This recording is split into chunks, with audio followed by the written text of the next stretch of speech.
And we continue at 2:06 in the afternoon. Talk Radio 790 KABC, the John Phillips Show, broadcasting live from the Morongo Casino Resort and Spa Living Room Studios.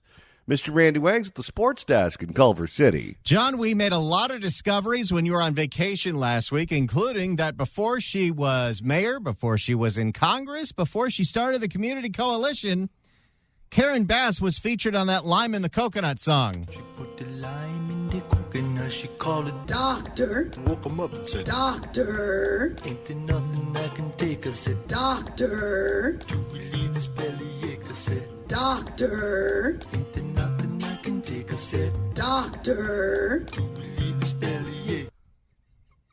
Boy, that makes me just want to get in the pool and have a cocktail. Also, lime in the coconut might be good for your blood pressure.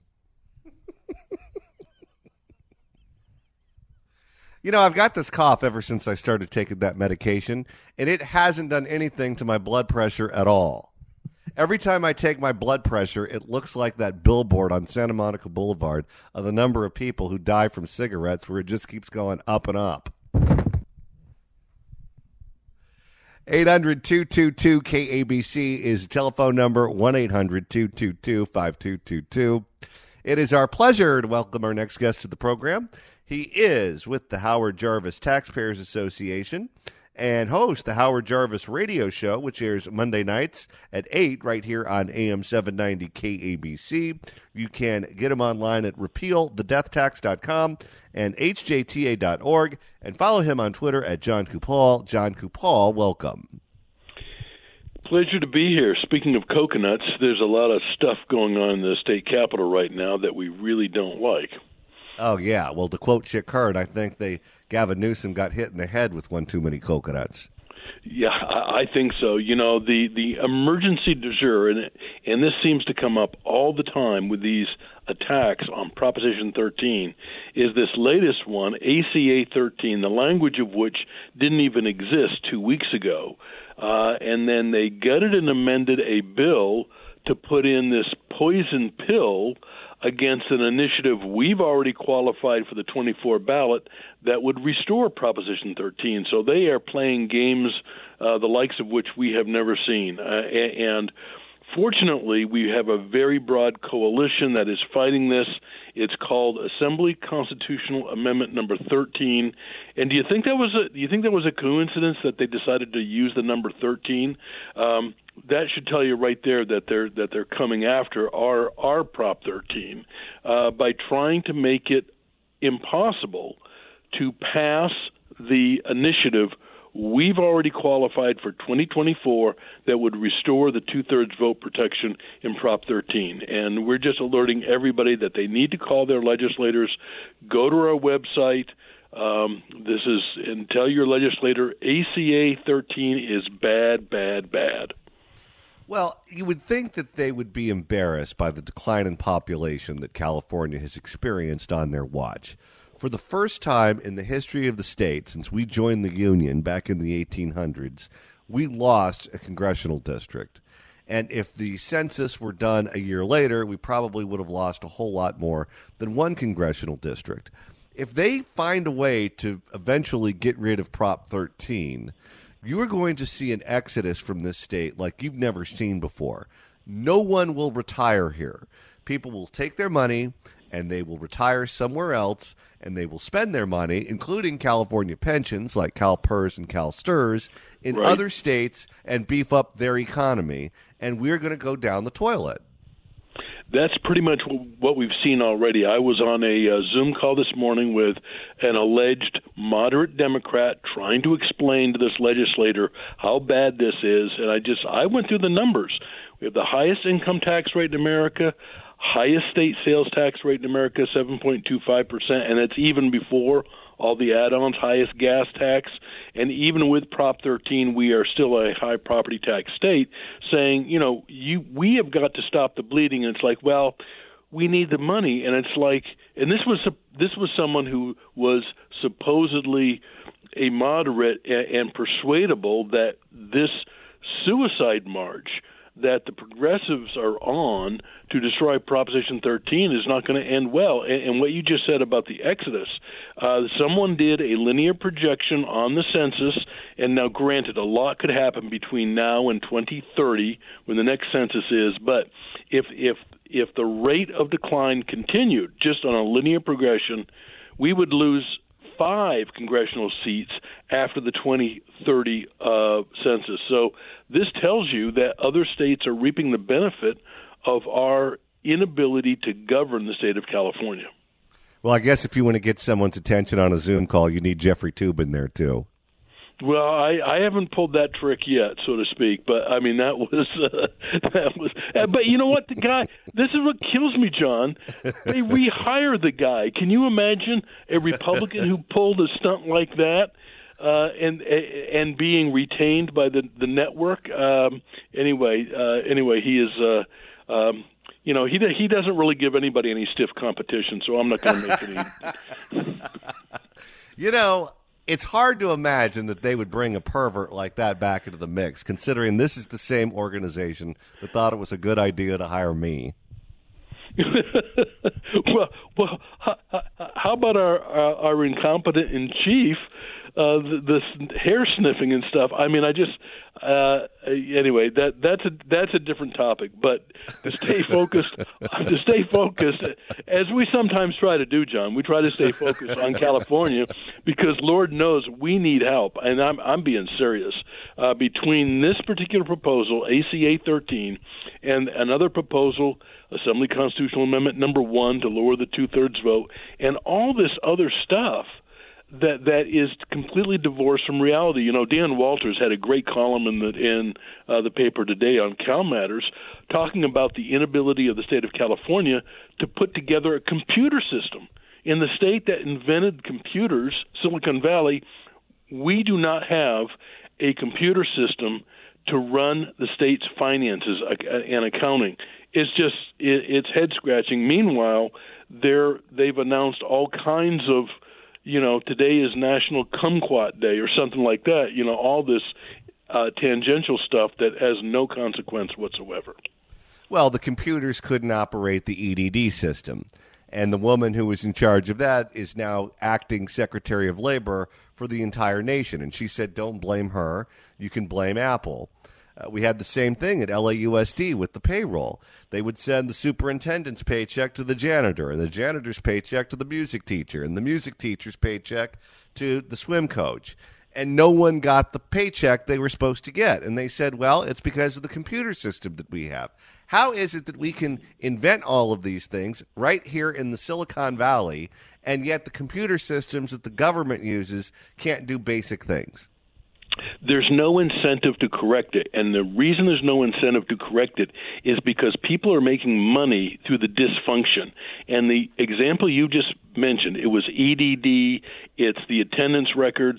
I spoke to a college professor over the weekend who has been blowing the whistle on the fraudulent enrollments in the community college system, and she has tried to warn people that half the enrollments in the community college system are fraudulent. They're bots, and a few of them get through and they get financial aid. The reason there's no incentive to correct that is because the community colleges, like K through 12, they get their money based on, with K through 12, it's ADA, average daily attendance. They've got it. They're incentivized to lie about their attendance and their enrollments. So until you correct that, until you start bringing down the hammer, we're going to continue to have these very significant issues with fraud. And the only people getting rich are some of the public sector unions and Russian criminal gangs in Moscow. We're speaking with Jon Coupal, who you can find online at repealthedeathtax.com and hjta.org. John, I just got back from vacation. I was in Vienna, Austria, I was in Munich, Germany, and I was in Croatia. And while I was in these various places in Europe, I did something I very rarely do here at home. I rode their public transportation systems. I rode their trains, I rode their buses, I rode their subways. And it was like a night and day difference They were clean. They were safe. I never felt threatened. I never saw open drug use. I never saw anyone pleasuring themselves. I never saw any of the things that people see on the MTA here in Los Angeles on a daily basis. And we have these legislators in Sacramento that go on these junkets that interest groups pay for, where they can go learn about public transit in places like Vienna. And yes, the trains are nice. Yes, the buses are nice. Yes, I would love to have that here in Los Angeles. But you could take that exact same system and you can put it here in LA, and it would look like our own MTA overnight. Because the problem is not the quality of the trains. The problem is not the quality of the buses. The problem is not the architecture of the train stations. The problem is the fact that we have a permissive attitude about drugs, and people are allowed to use drugs in public.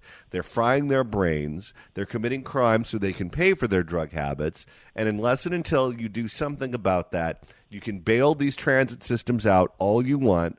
All you're going to do is you're going to raise the tax rates for taxpayers, and you're not going to fix the problem. We're going to pay for these very expensive systems that no one can use. The Republicans in the legislature have tried.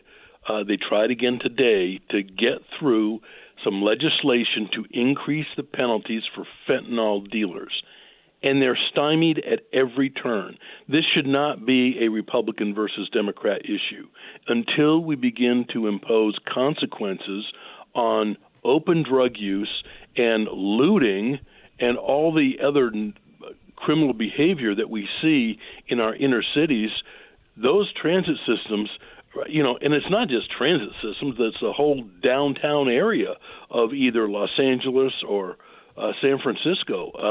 I find it shocking that not shocking, I take that back, that there's been a notice sent out to all the employees of the federal courthouse in San Francisco, which is known as the Nancy Pelosi Federal Building, that they tell them to stay away. It's a no-go zone because of crime.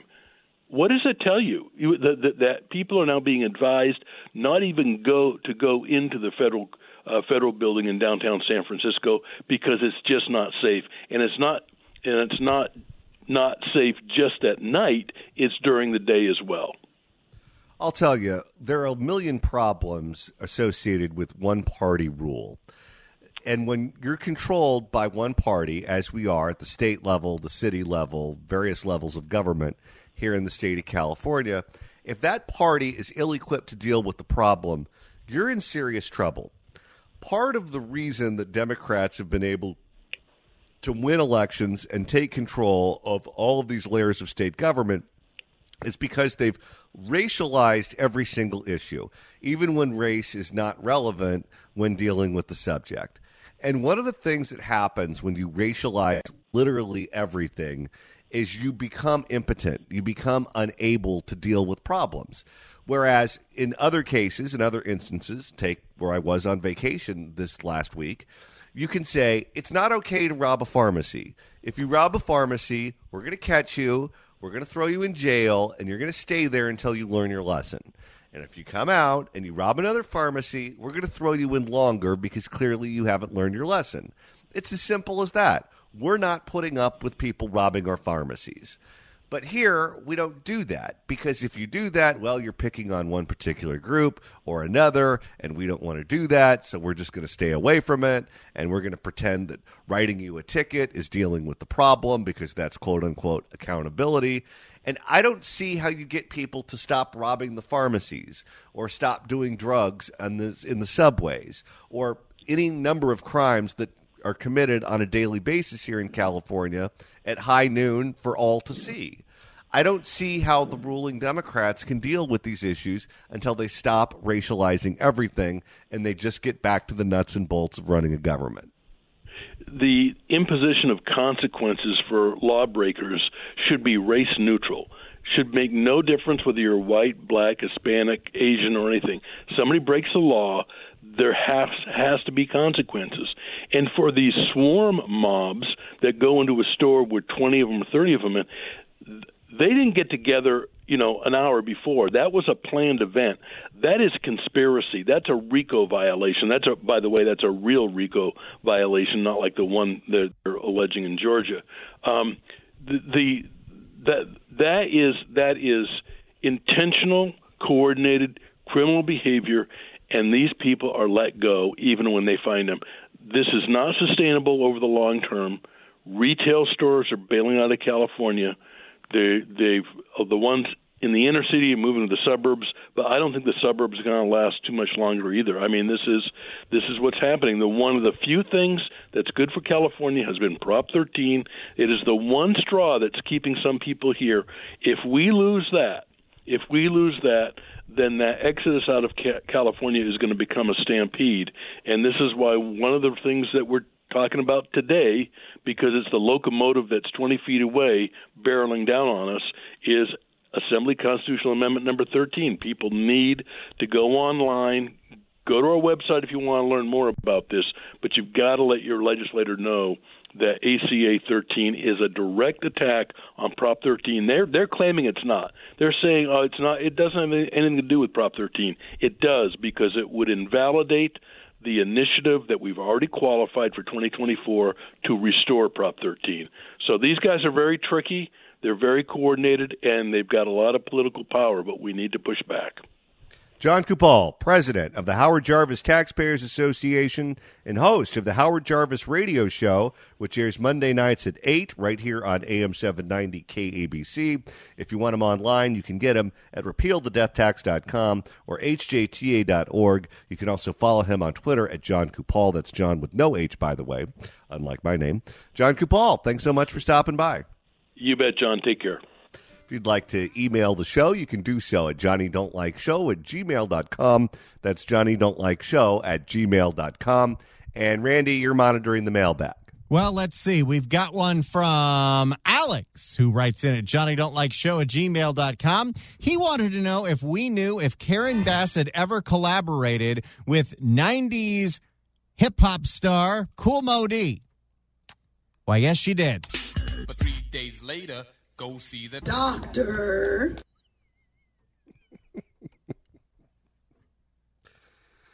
I wonder if she's going to be out there on the picket lines, too. If she has this deep of a history in entertainment, then AI is a threat to her as well. Doctor.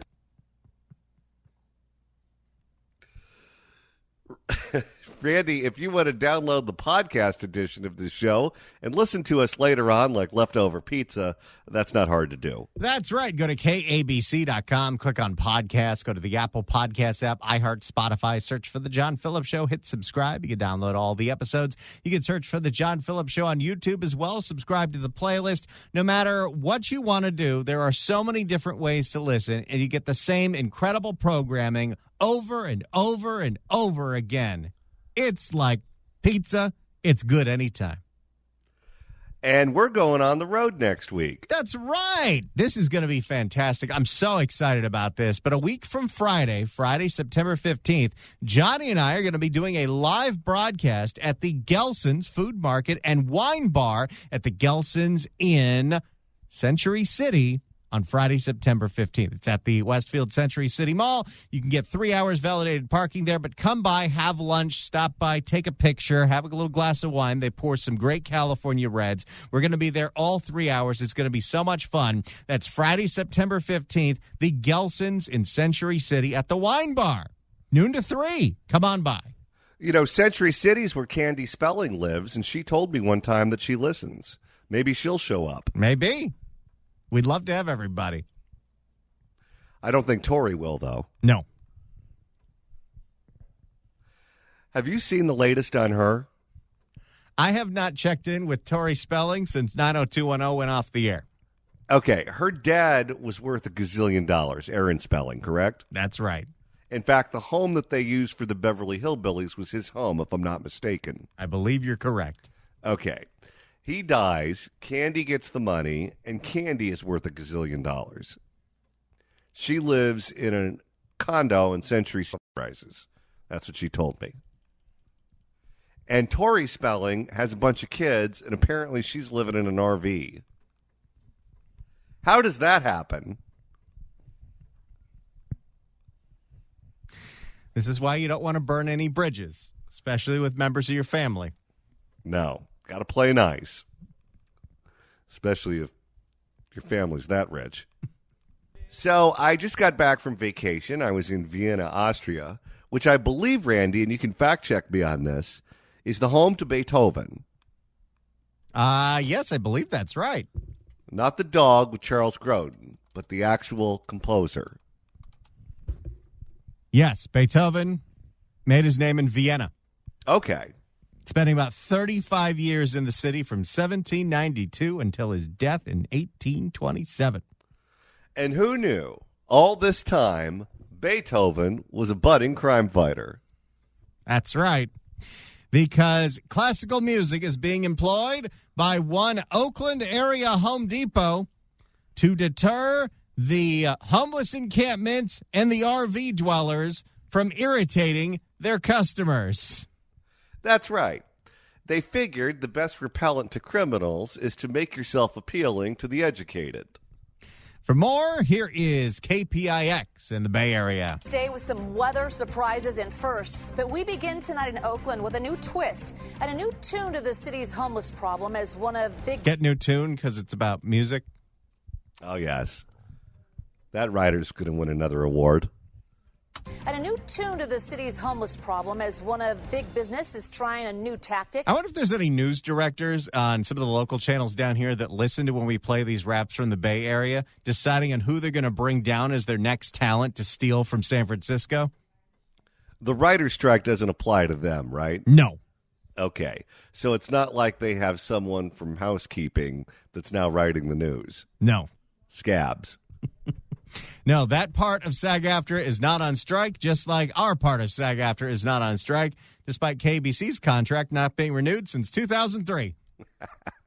And a new tune to the city's homeless problem as one of big business is trying a new tactic to keep people from sticking around the property. Just take a listen.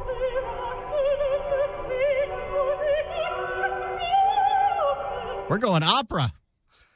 I thought it was just classical. I didn't know they were bringing in the opera, too. It's the fine arts at the Oakland Home Depot.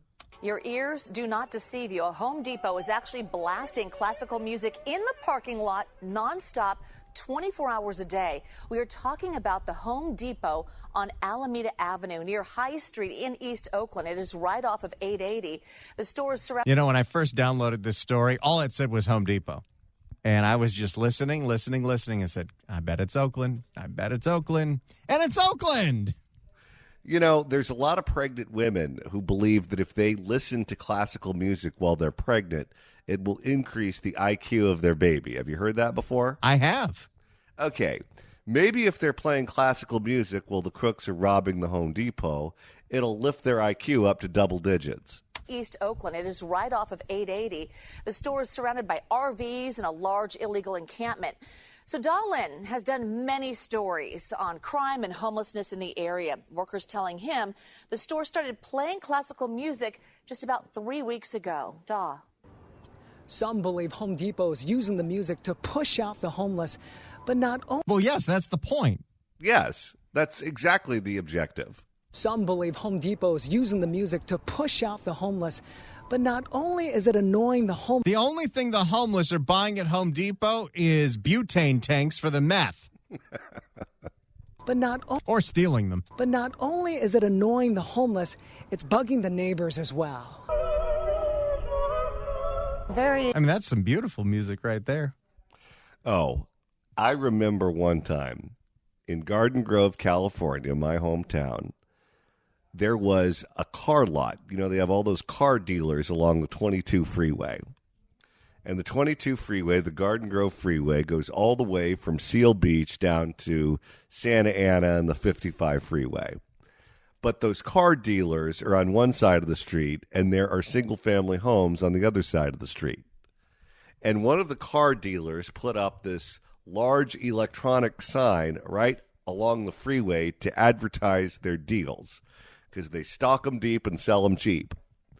And when they put this large electronic sign up on their property alongside the freeway, It turned into the Kenny Rogers Roasters episode of Seinfeld for one Asian family on the other side of the freeway.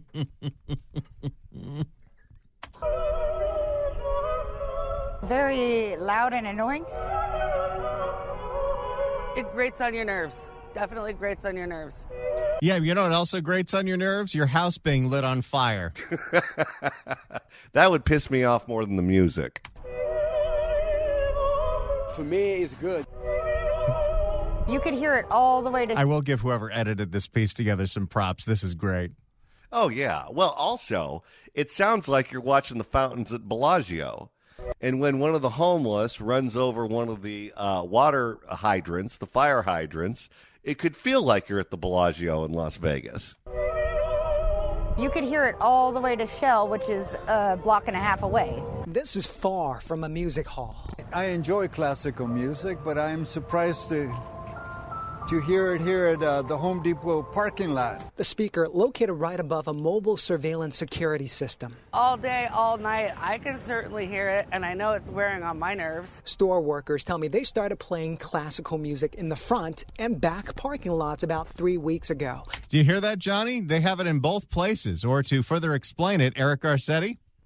We often lead from the front, but it is time for us to lead from the back. Well, he is receiving things on both ends. I receive things on both ends. Store workers tell me they started playing classical music in the front and back parking lots about 3 weeks ago. The store is surrounded by RVs and tents. Some believe it's a way to make it uncomfortable for the people who are unhoused. Doing nothing is not the right answer either. So I think putting classical music to is the kindest solution I've heard. It's zombie repellent. Oh, yeah. You knew at some point we'd finally get pushed to a place where we have to treat them like the Branch Davidians. While Neighborhood Watch Captain Deb supports the solution, she wants Home Depot to lower the speaker to street level. She says the speaker is placed too high and the music is traveling to nearby homes. Deb and about a dozen families live behind the store. After she went to talk with the store manager, the store shut down the speaker in the back parking lot. And don't you complain if they start showing up in the back again. No. When they start lighting your house on fire, just remember, you chose that over Bach. The one in front is still blasting. To make us feel like we're less than anybody else is not cool. With the people around here, I think it would kind of eventually backfire. It's just going to get broken or sabotaged. Was that a meth head they interviewed? Play that again. I want to see how many teeth she has, just based on how she pronounces the words. To make us feel like the one in front is still blasting. To make us feel like we're less than anybody else is not cool. With the people around here, I think it would kind of eventually backfire. It's just going to get broken. Oh, you can hear it right here. Backfire. It's just going to get broken. Yeah, that's some missing teeth. Yes, definitely. It's just going to get broken or sabotaged. Councilman Noel Gallo understands why Home Depot is doing it. Each time after the city... Is this the guy that always shows up in every single TV interview in one of those orange vests?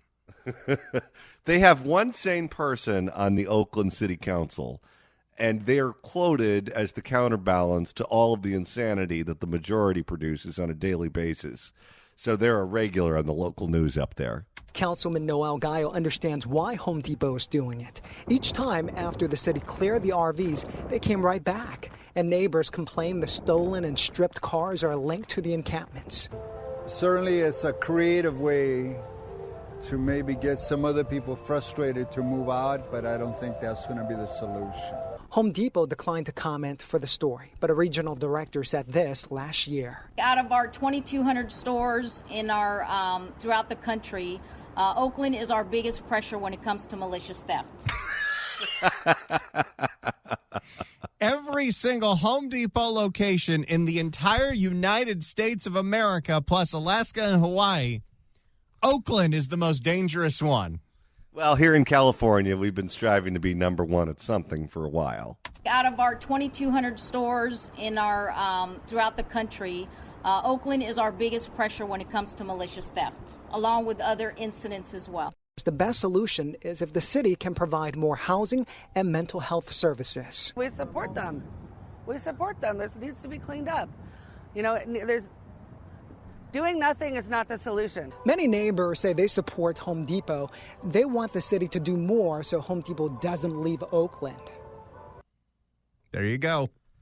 Do you realize the first time there's a smash and grab at this Home Depot with the classical music playing in the background, that's going to be the soundtrack to the crime? It's going to look like a scene out of Natural Born Killers. Any day now, Johnny. Any day now. Well, ever since he left Fox, every so often Tucker Carlson conducts an interview and posts it on Twitter. And Randy, a new one is going to drop soon. And the only question I have is who's going to get sued first, Tucker Carlson or Elon Musk? In this interview, he sits down with a man who claims that he both had sex and did drugs with Barack Obama. Allegedly. No, it's not allegedly that he said it. He definitely said it. Oh, he said it, but I'm going to say allegedly to cover our ass as many times as possible. All right, we're done. That'll be a doozy. All right, that's it for us today. We'll be back tomorrow at noon for another live and local edition of The John Phillips Show right here on Talk Radio 790 KABC.